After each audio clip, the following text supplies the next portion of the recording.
What's up, people? You clicked on this video because you wanted to know if vaping was expensive or cost-effective. That's kind of a double-edged sword. Now, let me tell you why I say that. My first vape was an Alien 220 with a dual 18650, and I'm trying to remember exactly the tank that was on it. It was an, oh, there we go. It was an Arctic V12, alright? So you got the Alien 220, batteries, and Arctic V12. The whole package, because I bought everything separate, you know, and I could have went with something cheaper, but the Alien, the 2 batteries, and the tank was $145.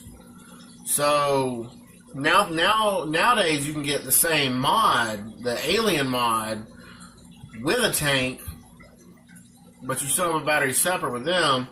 You can get that same setup that I pretty much had for, like, with batteries included, probably like $75. But that's back when the Alien first came out, and it's a good mod. I don't have mine anymore because I trade a lot of mods. But my friend has his, and it's scuffed up, dirty, dinged up. It's been thrown around, tossed around, and everything, and it still works.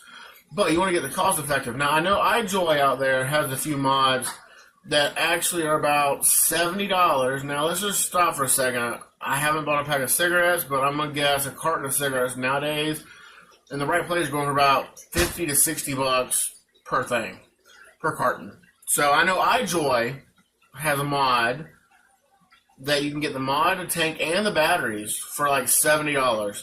And all you got to do is go home and add juice. Now, a lot of your starter kits are going to come with tanks, you know, that this right here is an RTA.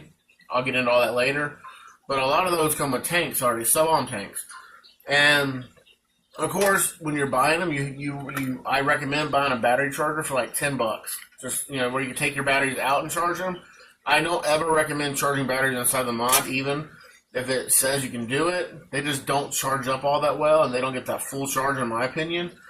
But, you know, let's just say you're an everyday smoker, and you're thinking about quitting, but it's like 1 o'clock and you're working at a convenience store and you're getting off work.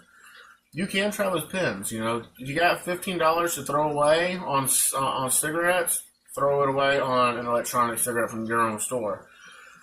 And then I recommend just going to your store and sitting down and talking to a person about vaping. You know, it doesn't have to be scary. It's not all this fidget spinners and all this stuff. You know, this mod, this box by itself is $100. This tank right here is about $50. So I got like $150 sitting here. You know, and that's why when I vape on it, you know, it's like this.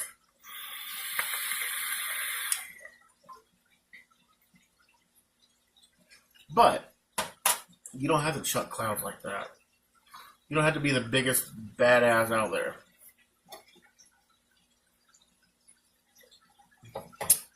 So, is vaping cost effective? Yes. Now, you might actually go ahead and, when you first start out, you're probably going to spend a little bit of money. You know, you're probably going to spend typically on about, you're probably going to spend about a good carton of cigarettes to get started.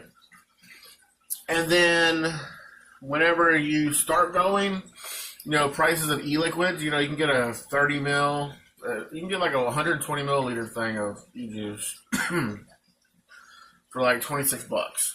You know, I got this right here.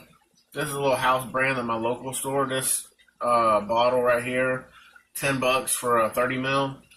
And then once you get your hardware, it doesn't become that expensive. You know, you got to buy your coils. Usually a coil is about $6 a coil. And, you know, usually if you're first starting out, you'll probably go through maybe a couple coils a month, depending on how many flavors you have. So just go to your store, sit down, tell them, look, I smoke X amount. This is my flavor. This is how much I did. I've been doing it for this long. I want to start, you know, helping myself. What would you recommend as a good starter kit? And a lot of your places are not going to steer you wrong. A lot of your good places will just sell you a $40 or $50 startup kit instead of trying to, you know, oh, why don't you just go ahead and spend a couple $100 and get something like this and do that. No. So is it cheaper? Yes. In the long run, it is cheaper. it has helped me. I have been vaping for 3 or 4 years now, and I haven't had a cigarette since then. So that's my take on it. Comment down below. Tell me what you think about it. And if you are a smoker and you have been looking at vaping, maybe this video did help you. But that's what I got to say. And, you know, yeah, that's pretty much it. Comment down below if you actually have stopped smoking because of vape devices. Comment down below how long you've been off of it, how long you've been on it. Tell me your little experience down below, and I will catch y'all later.